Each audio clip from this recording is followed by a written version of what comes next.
It's the Locked On Podcast Network, your team every day. So hype right now. Anything's possible. I'm on mama. I'm on my lady, ma. Anything's possible. Rain and J's back with the vengeance. All the real Celtics fans in attendance. This the truth like 34. This like walking in the garden when you hear the roars. The crowd goes crazy. Most in-depth coverage on the daily. Mainly podcast royalty, the content kings. When you talking about the franchise with 17 rings. Focus like Danny at the deadline. Global, but it got a local feel like the red line, the blue line, the green line. Play it in between time. I'ma throw my C's jersey on in the meantime and press play. When the F's done, I can't wait until the next day. Trying to stay in tune with the C's, that's the best way. Melly.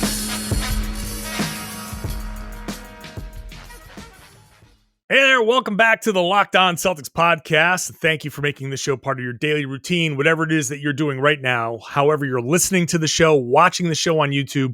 Thank you so much for the people who have subscribed to the YouTube channel. Really getting a lot of people subscribing. You should subscribe if you're just listening or watching right now. It's starting to take off, and I can't be more appreciative of everybody who has subscribed to the YouTube channel. I'm John Karalis. I cover the Boston Celtics for Boston Sports Journal. I host the show Monday through Friday, and I'm the author of the Boston Celtics All-Time All-Stars, a book that if you regular watchers notice behind me, I usually have 3. I'm down to 2 because those are the last 2 books. People have been ordering them off my website, johnkaralis.com.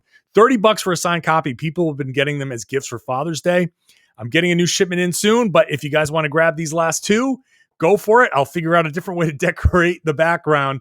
I really do appreciate you going to johnkaralis.com and picking up the books. Today is the Robert Williams Show. I've been doing individual shows throughout the week. This is the Robert Williams Show, talking about off-season decisions about Robert Williams. And this episode is brought to you by Michelob Ultra. At only 2.6 carbs and 95 calories, it's only worth it if you enjoy it. Stay tuned for the Ultra Moment segment, which is new, coming up later in the episode. And so when it comes to talking about Robert Williams, I had like a super late epiphany. I got to get Chris Forsberg from NBC Sports Boston, noted Robert Williams aficionado, to come on in and discuss the offseason decisions. Chris Forsberg, how you doing, man? So, one, I was very appreciative. I will not lie. I was, it's a little late, and I might have started packing up the equipment for the day, thinking, I recorded my pod earlier. And then I said, you know what? I'm going to set it all right back up. Desperate times calls for desperate measures. If there's Rob Williams to be talked about, I have to be available for that. That's like part of being the president of the fan club requires you to be ready at all hours for Robert Williams talk. So here we are. It was hilarious because I was like, I don't know, I was having a late dinner. I was out watching the Brooklyn Nets game, and I'm thinking like, all right, how am I going to do this podcast? Like trying to outline it in my head as I'm like having my dinner. I'm like, wait a minute, why haven't I reached out to Forsberg yet? Mm-hmm. So like, ultra shot in the dark. This is my ultra shot in the dark moment. And you're like, yeah, sure. Yeah, no problem. So a couple things. One, I appreciate it. I'm glad you were out to dinner because you allowed us to watch the end of the Bucks game, which was hilariously bad. Oh and God. I was glad I didn't tie you up podcasting while that was going on. 2, do you have to change the intro song now that it says Danny at the deadline? Yes, that's going to be a thing. So I started in the middle of the season. I started to do a search for a new song. And the season got so crazy that I kind of abandoned it. And so now that the offseason is here, I am going to rekindle this search. We're going to do a search for a new intro song. Basically, I want to do like a local artist and try and, get them some exposure. I'll do a whole contest thing. I'm trying to get Millies, who did this song, to be a judge on it. So we'll do like an American Idol style kind of search for a new song. We just had a Medford rapper on Celtics Post Up today. Bia? I don't Okay. know if I'm saying that right. I don't know, but I'm just throwing the flag up. Like, sure. If you've got a local band, like if Aerosmith is watching this, if a Wahlberg happens, Aerosmith. if I mean, that little band that might become something. If Jay Giles or whoever is left of Jay Giles is watching, that's all I've got. I would love to relaunch a 70s band's career as a podcast theme and just have them go into the Rock and Roll Hall of Fame and be like, well, if it wasn't for the Locked On Celtics theme song search, we wouldn't be here right now. So, all right, let's get into some of this Robert Williams talk, which I think it's pretty, the consensus is pretty clear. Like, Robert Williams he should be the starting center. But why do you got to throw those butts in there? Because, we'll start with the hip issue, because that's the overarching kind of, that's the elephant in the room. Let's say. Are we gonna do a segment on every injury that he has, or like? No. Okay. We'll do the all. Might be here. This is gonna be like a 5-part series. No, but the hip injury is the big thing. Well, actually, let me throw this out there. Since we're talking about all of the injuries, we have left hip injury, we have left ankle injury, we have left turf toe thing. Everything's on his left side. I have this theory that there's some sort of like physiological thing with Robert Williams that all of those injuries are on the left side. And I don't know if it's because he can be a 1-foot jumper and he's always pushing off that foot, or if he just has like a thing where one leg is like a tiny bit shorter than the other, and that's whatever. But everything's happening on his left side, and the hip injury is a recurring thing that, looking back today on some of the Brad Stevens quotes, it felt very Kemba Walker-ish with how they were treating his hip. Are you trying to hurt me immediately off the top of the show? But challenging you.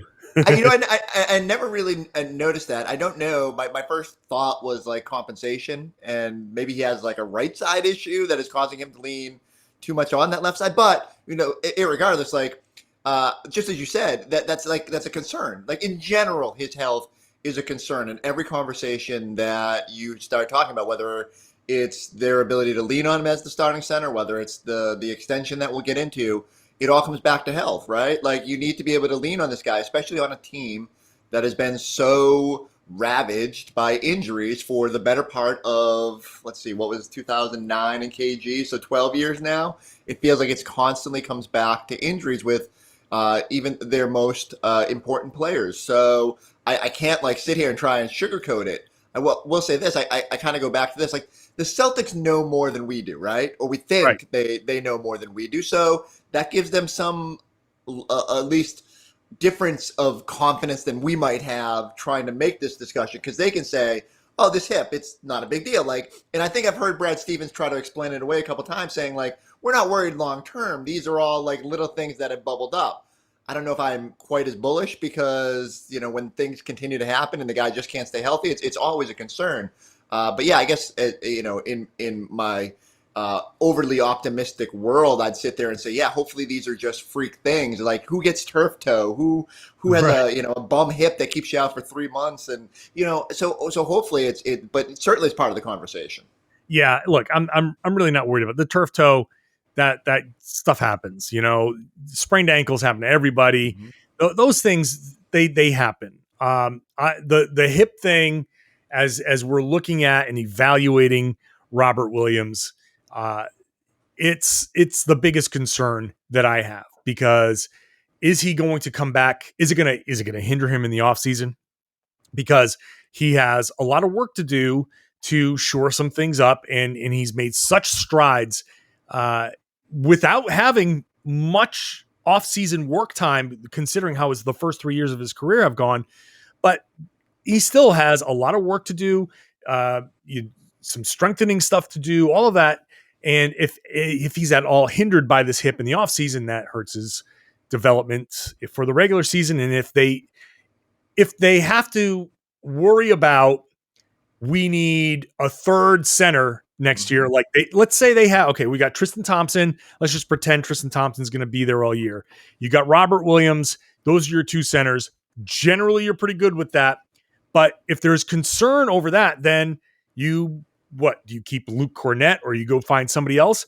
That's a roster spot. That's salary that we know is a concern for this team. Like, it's not just, is he durable? What's the extension stuff? It's, do you need to use an extra roster spot that could be a flyer on another guy? That could be an open spot that you keep for a 2-for-1 type of trade, anything like that. And every dollar counts towards the tax, which is an issue. All of that is rolled into how durable Robert Williams is. And that's part of the calculus. If you have to keep Luke Cornett and pay $2 million to Luke Cornett, fine, he's never going to play or he's going to barely play, but that's $2 million in a guy that's on the roster. Yeah, but I feel like they're gonna have a full roster no matter what. Maybe keep one spot open or just try to kind of save some money there. But okay, then sign two-way players that you can actually lean on.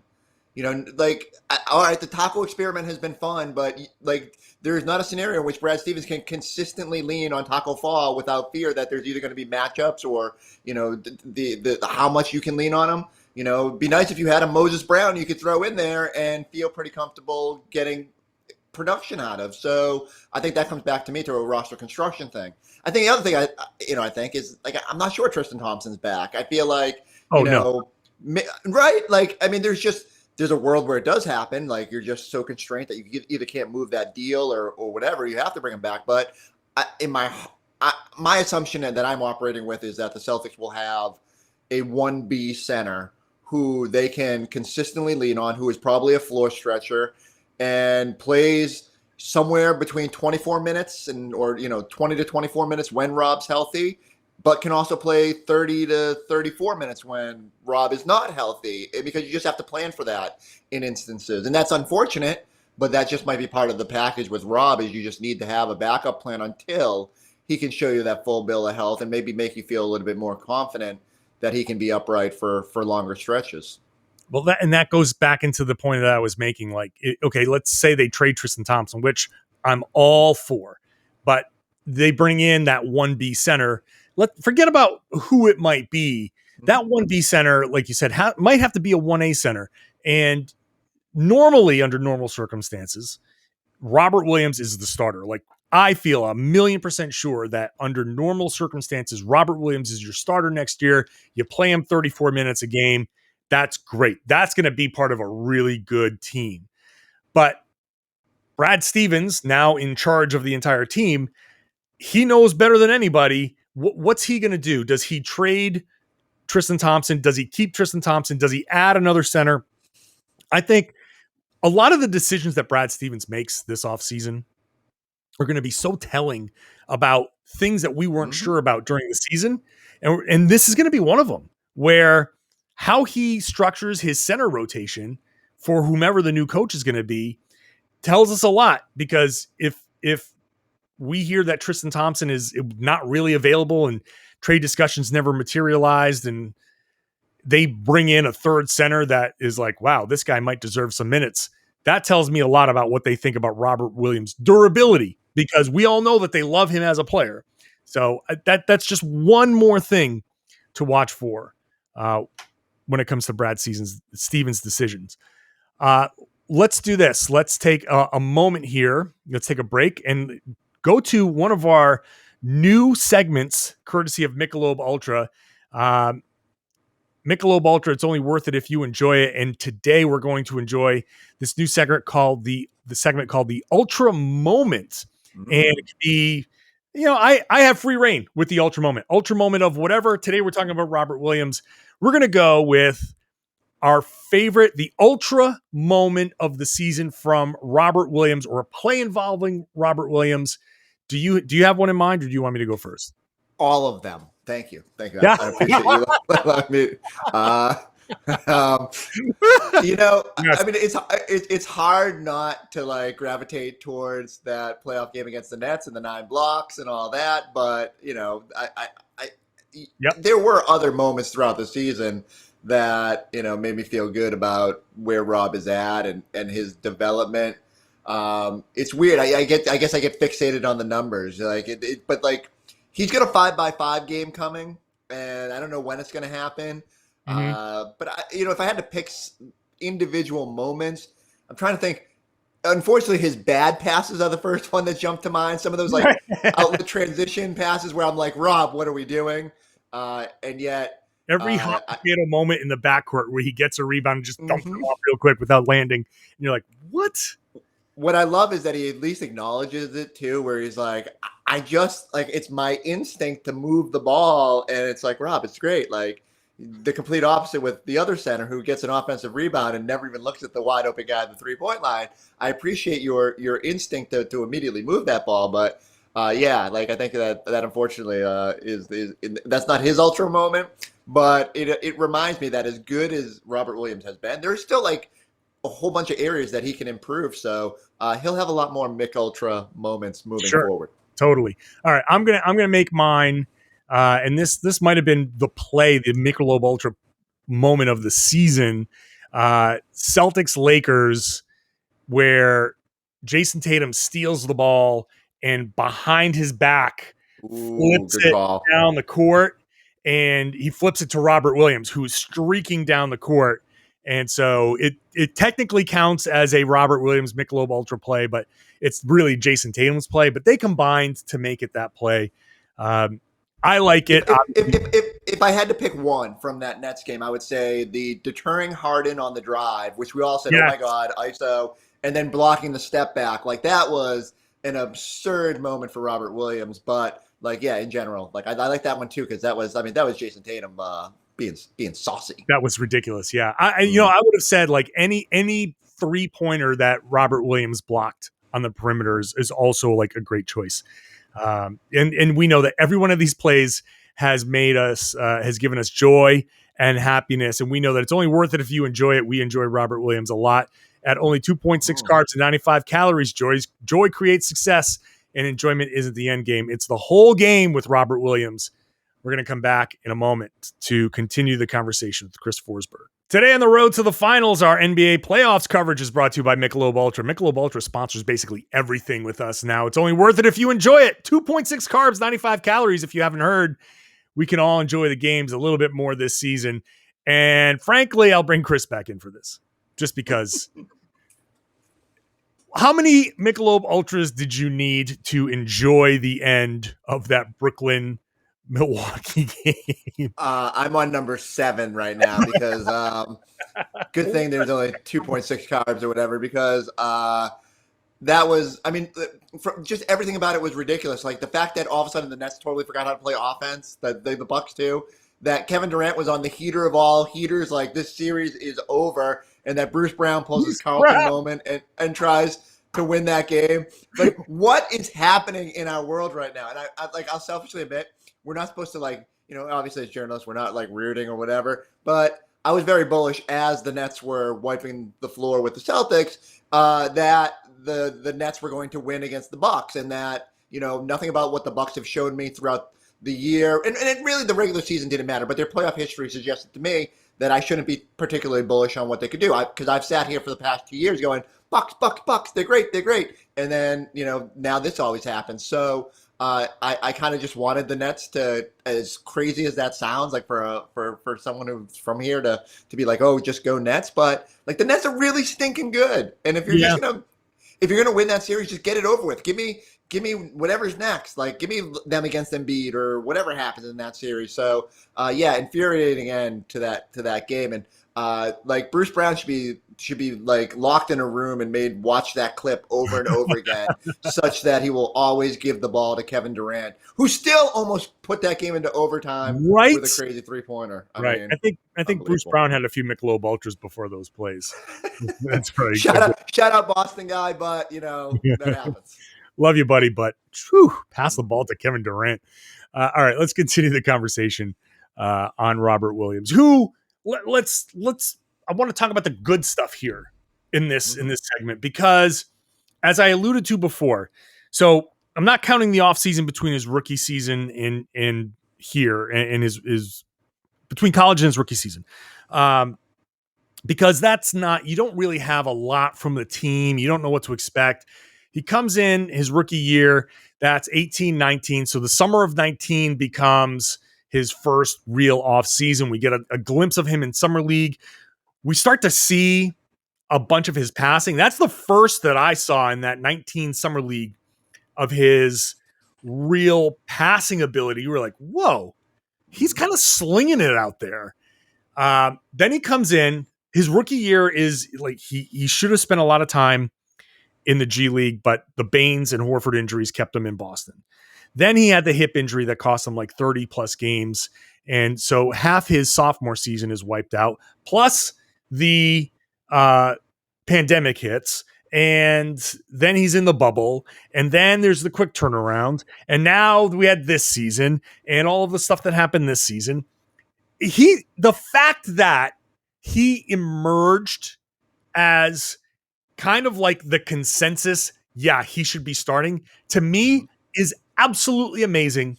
That with the complete lack of the one thing that I thought he needed, which was playing time, that he got to this point. I don't know if you're as surprised as I am, because I am like really, really impressed that he got to this point.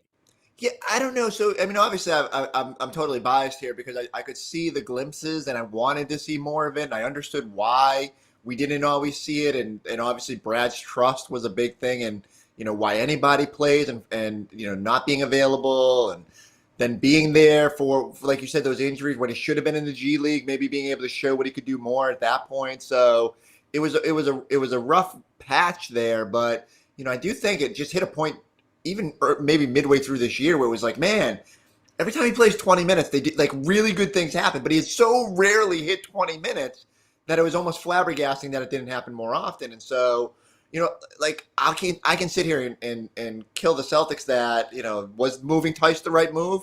Like clearly not. They needed somebody by the end of the season that could have stretched the floor and given you a little bit more of a offensive versatility, especially as Rob's dealing with these injuries. But I also understand it.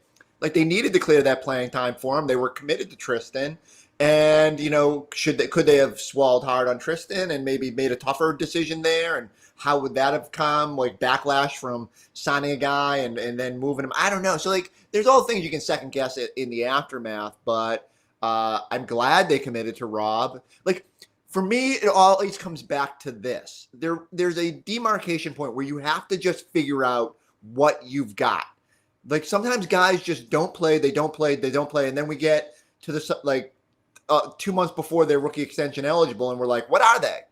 Right. Are you paying for this? And I think they had to legitimately figure out what is Rob. Now I don't know if that changes anything going into this summer, because of all the variables involved. But at least I know, like, if he's healthy, he is a legitimate NBA starter caliber center who makes this team better in a variety of ways. And I think they needed to figure that out. So even if I'm just looking back on positives that came out of this year, to me, that's a huge one. Like they had finally just committed to figuring out what they got in Rob. And now, again, injuries throw some craziness into this. But I think they're a lot more confident that if they do end up paying this summer, or even if it's further down the road, that they have a player that can be a difference maker for them.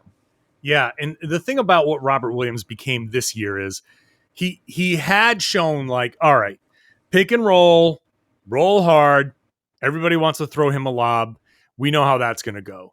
And then defensively, he's, he had his moments, he had some lapses and whatever, but he's like a pogo stick. And when a play needs to be made, he's there to block shots and generally be okay. That was the baseline for him.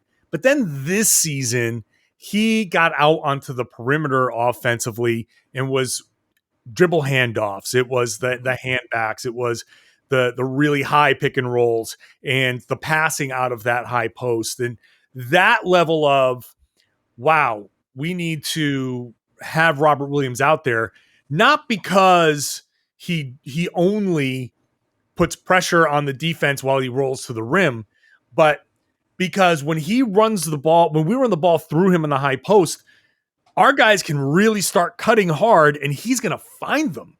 That to me is the biggest development.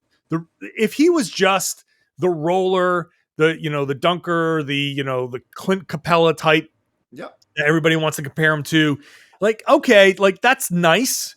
But to me, that becomes a two-headed center type of thing where I would have gotten really, really mad about losing Daniel Tice, because the combination of those two is like the difference between throwing a fastball pitcher out there and a junk ball pitcher out there.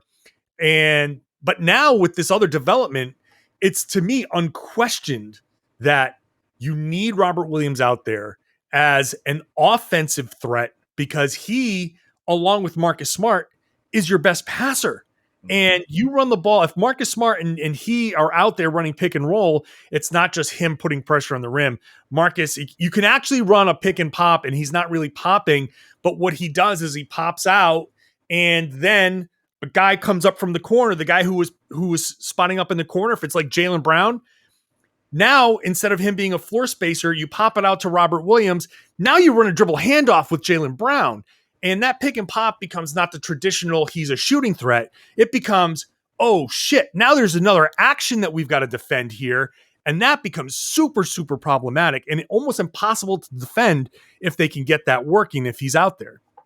And he's got that sneaky mid-range game too. Like I feel like am I confident he's going to shoot a high percentage? Set shot, but it's there.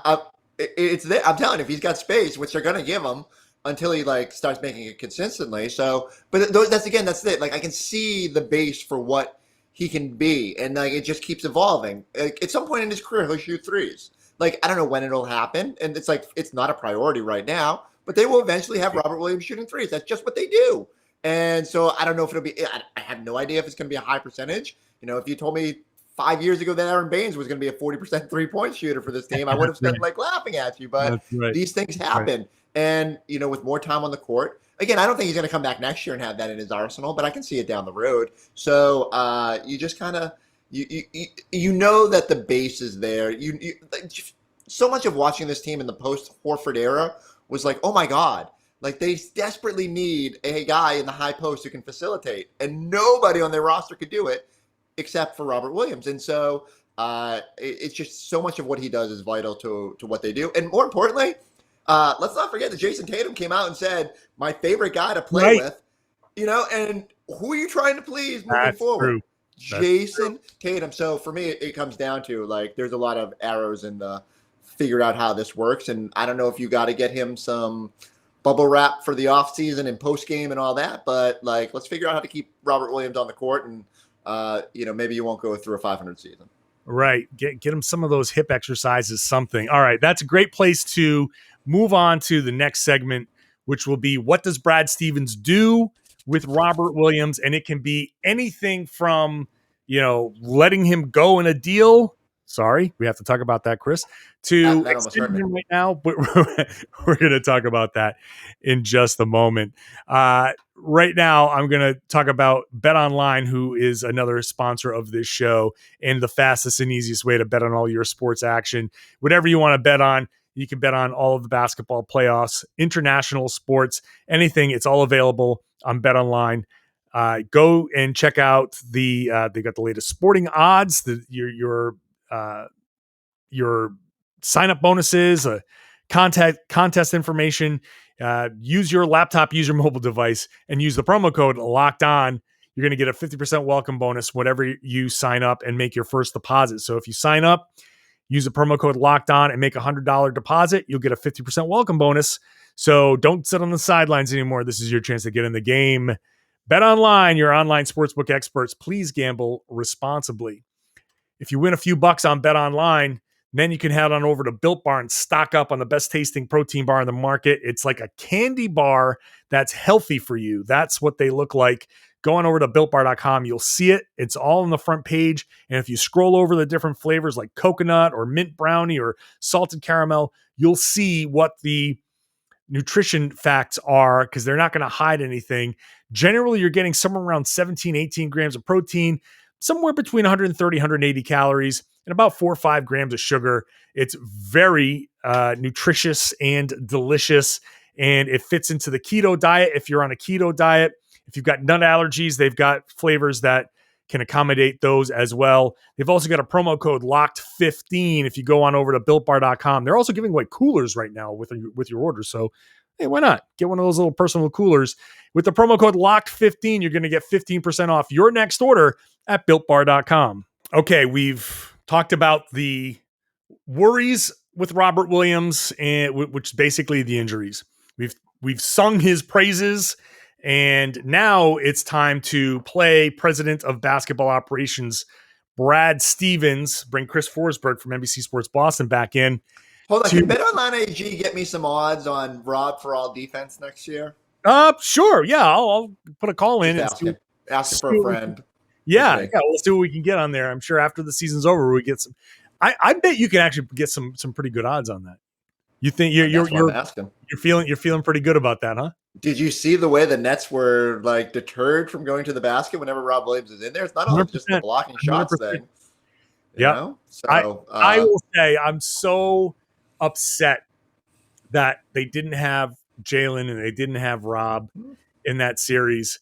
That first round was the round to get Brooklyn, and that matchup with Jalen and Rob back there, that's the exact right type of matchup that at least could be a little bit more of a speed bump, but neither here nor there. Robert Williams. Yeah. We're not looking back. We're looking forward. Brad Stevens is in charge now, not of the coaching, but do people know that? Was that a thing? That's a thing. That's a thing. I keep having to say it because I can't believe it. That Brad Stevens is the president of basketball operations continues to be bizarre. And maybe until they hire a coach and we start talking to the new coach, maybe it'll settle in, but I'm still like kind of not sure about that. But anyway, so Rob is extension eligible. I know you want to give him a max contract. That's super max. Like if he hits all NBA, or I don't know what he'd have to do to trigger it, but I feel like I can find a roadmap for it. But yeah, go ahead. But no, let's talk about it like legitimately. I think the big question with Robert Williams is, do the Celtics try to lock him up and see if they can get like a little bit more team friendly? He's 23. He's going to turn 24 in October, right? So if you get him a 3 or 4 year deal, he'll be 27, 28, still within range of getting plenty of money in his next contract. But the theory is 3 or 4 years. I don't know what number are you looking at? Are you looking at 10 million a year? Is 3 years 30 or 4 years 40? You think that's acceptable? You have to go up to 50 or what? And I guess just to finish the point, the theory is you give him the 4 years of, hey, in case your hip doesn't really pan out, you've got this stability. You're going to get $40-50 million. No problem. Bank that. You're still set for life. But if your hip is good and you outperform that, then, you come out at 28 years old and be like, pay me, back up that Brinks truck. What's a good contract, do you think, for you? There is a sweet spot. I don't know what it is. I think maybe we have to let the market dictate it based on what people get paid this offseason and, maybe use that as leverage. Okay, so player X, who is a starting center in this league, just got $460. Let's use that as a baseline. Is that a deal that would get it done with Rob? And I know people will sit there and cringe and say, oh my God, you're going to pay this guy $15 million a year when he can't stay on the floor. But I think you have to balance it with, if he does stay on the floor this year, if he does play 65, 75 games and he's good, that number gets crazy in a hurry. Like, there are always going to be teams that are willing to pay, especially for that position and players that are unique. There's just not a lot of Robert Williams in the league when he plays to his potential. So, as much as it might be a tough moment, like for the Celtics to say, okay, we already have luxury tax concerns. Okay, this deal wouldn't kick in until next season, but you're still in a position where the money's going up, and maybe it hinges on what you're going to do with Kemba Walker. Maybe it hinges on if you're bringing back Evan Fournier. Maybe it all comes down to the path for Brad. Like how is he building this thing out? And if there's a room where, you just want to lock up your key pieces and Rob is part of that group in his mind, then I do think you can find a sweet spot. Actually, I swear to God, I don't like to shamelessly plug, but I had Bobby Marks from ESPN on the podcast today, and he brought up a point that I had not considered to this point. And it's that there's a new influx of TV money coming within the next couple of years.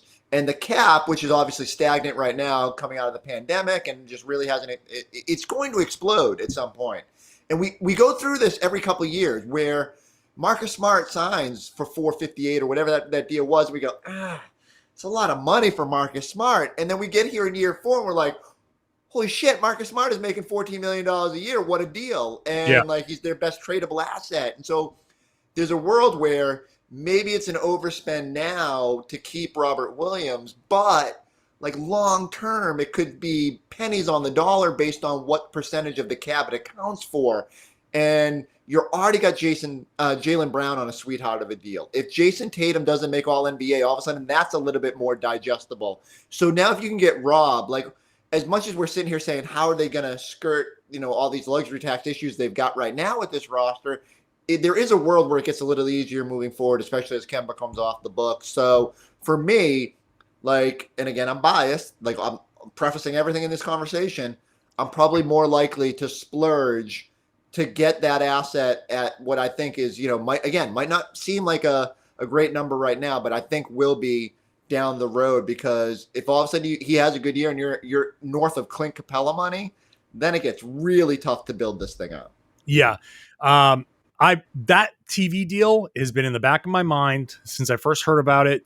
The first year of that TV deal is the year where Tatum can opt out. So that new TV deal, like Tatum is the first player, or that crop of players that Tatum can be like, yeah, I'm going to opt out of that.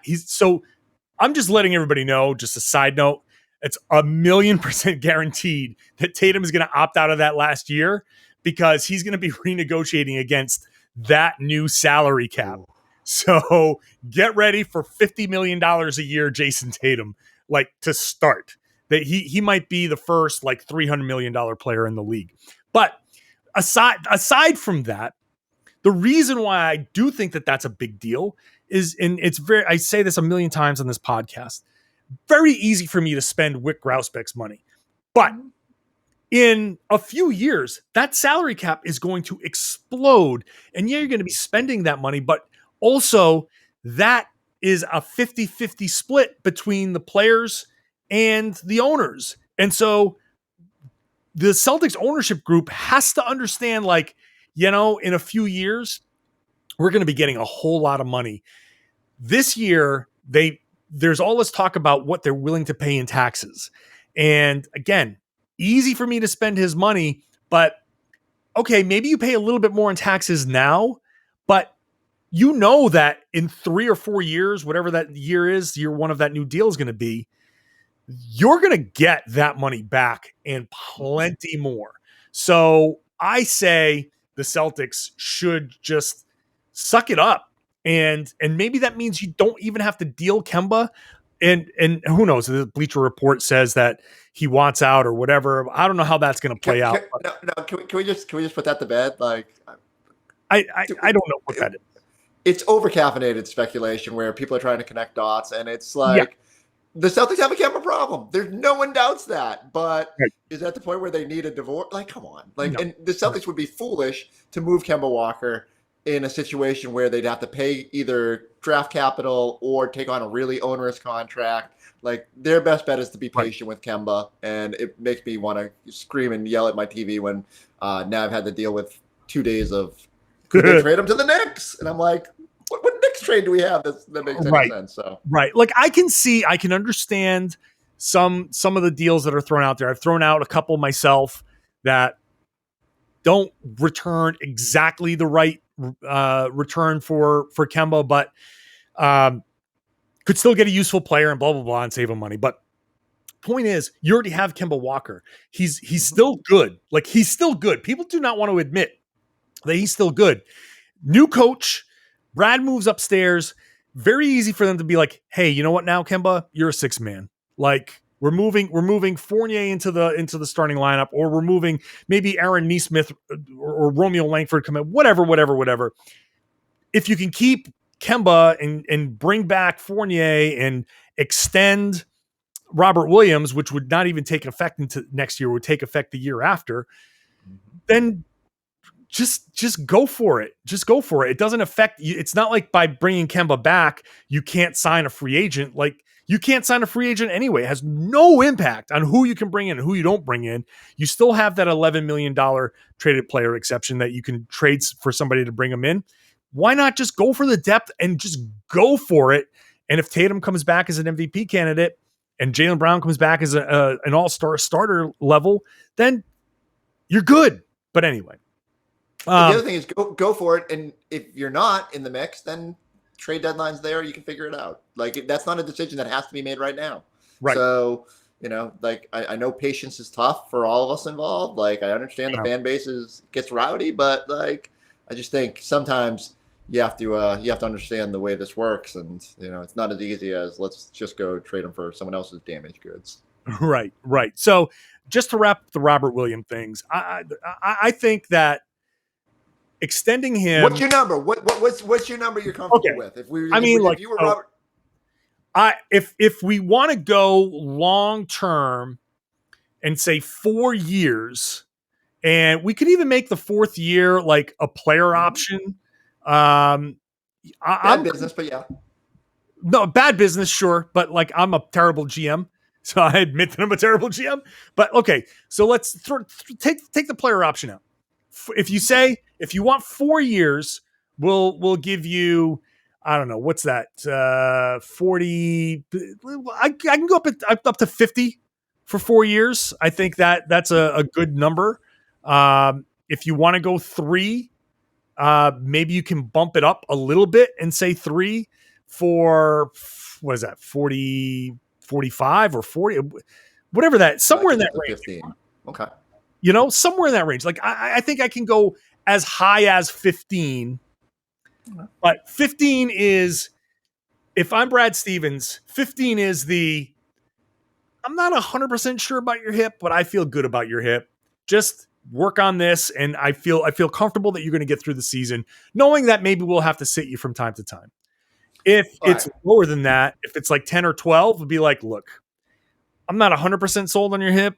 I think we're going to have to sit you for a while. I think it's going to be a problem. We'll give you the 10 because we know that when you're in there, if we can manage it, you're really good and we need you. So take the 40 plus 45 for 4 years, get your $45 million guaranteed, bank that, know that you're going to have that for the rest of your life. You'll live a very comfortable life with that amount of money.